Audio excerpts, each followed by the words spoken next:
Christmas cupcakes.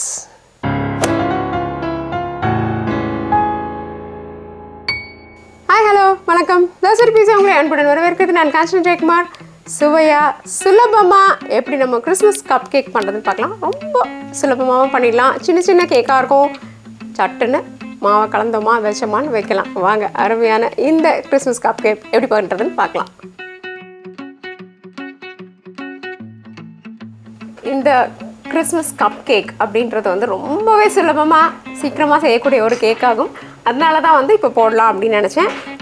இதுக்கு வந்து நம்ம என்ன பண்ண போகிறோம்னா, முதல்ல சர்க்கரை 125 கிராம் சர்க்கரை எடுத்துருக்குறோம். இப்போ அந்த சர்க்கரை கரையணும் இல்லைங்களா, அந்த சர்க்கரை கரையிறதுக்காக நம்ம என்ன பண்ணுறோம், பால் எடுத்து இதில் சேர்த்துடலாம். முட்டை சேர்க்காத கேக் இல்லைங்களா இது, அதனால் முட்டை இல்லாமல் பால்லையே இந்த சர்க்கரை கரைஞ்சிரும். இப்போ நம்ம இது கூட தயிரையும் சேர்த்துடலாம். இப்போ வெண்ணெயை சேர்த்துக்கலாம்.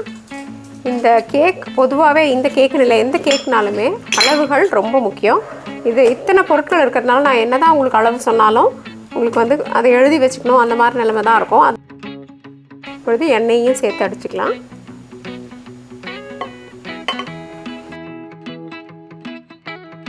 உங்களுடைய யூடியூப் ஆப்பில் இந்த பெல்லை அழுத்தி நம்ம படைப்புகளை உடனுக்குடன் தெரிந்து கொள்ளுங்கள். இப்போ நம்ம எல்லாத்தையும் நல்லா கலந்துட்டோம். கலந்ததுக்கப்புறம் என்ன பண்ண போகிறோம், வாழைப்பழத்தையும் போட்டு நல்லா கலக்க போகிறோம். வாழைப்பழத்தை நம்ம கைகளாலேயே இப்படி பிசைந்து மெதுவாக கொடுத்து கொஞ்சமாக உள்ளே போட்டுக்கலாம். இதை மிக்சியில் போட்டு அரைச்சிங்கன்னா கூழ் மாதிரி ஆகிடும். அதை தவிர்க்கிறதுக்காக இந்த மாதிரி நம்ம போட்டுக்கலாம். இப்போ நம்ம பழத்தையும் போட்டு நல்லா அரைச்சாச்சு. அடுத்தது நம்ம என்ன பண்ணலான்னா, நமக்கு வேண்டிய மாவு போட்டுக்கலாம். அதுக்கு முன்னாடி ஒரு கொஞ்சமான உப்பை இந்த மாவில் போட்டுடலாம். மிக குறைந்த அளவு உப்பு போட்டுக்கணும். இப்போ மாவை நேரடியாக ஜலிச்சிக்கலாம். இதில் வச்சு கார்ன்ஃப்ளோர், இப்போ நம்ம பேக்கிங் பவுடர் மற்றும் பேக்கிங் சோடாவை சேர்த்துக்கலாம். மெதுவாக கலந்து விட்டுக்கலாம். பொதுவாகவே நம்ம இந்த கிறிஸ்மஸ் கேக் அப்படின்னு எடுத்துக்கிட்டிங்கன்னா நிறைய பழங்களை போட்டு பொதுவாக பண்ணுறது தான் இதனுடைய பழக்கம். நீங்கள் பார்த்துருப்பீங்க. நம்ம ஏற்கனவே நம்மளுடைய பேரிச்சம்பழம் கேக் அப்படின்னு போட்டிருக்கோம் கிறிஸ்மஸ்க்காக. அதை தவிர ரிச் ஃப்ரூட் கேக் அப்படின்னும் போட்டிருக்கோம். அதாவது நிறைய பழங்கள், ப்ளம் பழங்கள் எல்லாத்தையுமே ஊற வச்சு இந்த கேக் பண்ணுறது பழக்கம். ஆனால் என்ன பண்ணியிருக்கோம் நம்மனா, இன்றைக்கி வந்து ரொம்ப சுலபமாக சீக்கிரத்தில் செய்யணும் அப்படின்றதுக்காகவே இதை குறைந்த அளவு பழங்கள், அதாவது வாழைப்பழம் மற்றும் உலர்ந்த செரி பழம் வச்சு பண்ணியிருக்கோம். கொஞ்சம் எசன்ஸ் ஊற்றிக்கலாம். சுவை அதிகமாக, முட்டை இல்லாமல், அதே நேரத்தில் நம்மளுக்கு சுலபமாக செய்யக்கூடிய ஒரு அருமையான கேக் தான் இந்த கேக். கேக் மாவு முழுவதுமாக தயாராகிடுச்சு. இப்போ நம்மளுடைய இந்த மாவை மஃபின் ரேக்கில் போட்டு சின்ன சின்னதாக கப் கேக்ஸ் பண்ண போகிறோம் இல்லைங்களா. அதுக்காக தான் இந்த மாதிரி சின்ன சின்ன கப் வேணும். அதுக்கு நம்ம மஃபின் ட்ரேவை எடுத்துக்கலாம்.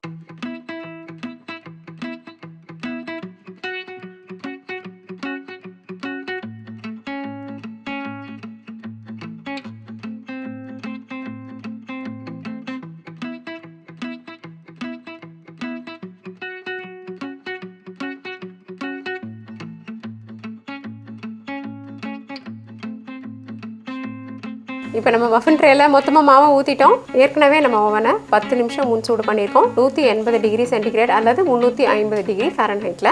இப்போ நம்ம அதுக்குள்ளார இதை வைக்க போகிறோம். சரியாக 20 நிமிஷத்துக்கு அப்புறமா நம்ம ஒரு குச்சியை வச்சு பார்க்கலாம் வெந்துடுச்சா அப்படின்ட்டு. வெந்துடுச்சுன்னா வெளியில் எடுத்துடலாம். இல்லைனா ஒரு 5 நிமிஷம் அதிகமாக வைக்க வேண்டியிருக்கும். அவ்வளவுதான். 20லேருந்து 25 நிமிஷத்துக்குள்ளே நம்மளுடைய கிறிஸ்மஸ் கப் கேக் தயாராகிடும்.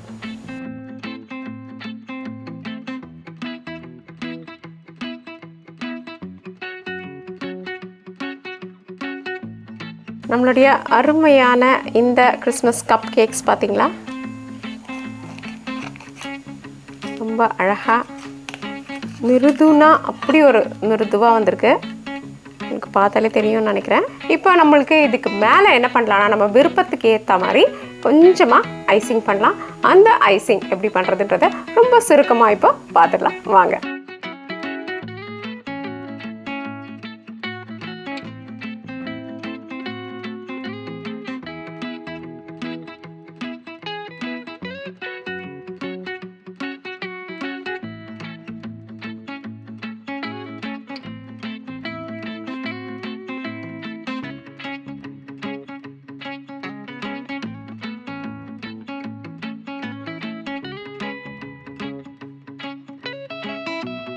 ரொம்ப மிருதுவாக அருமையாக இந்த கேக் தயாராகிருக்கு.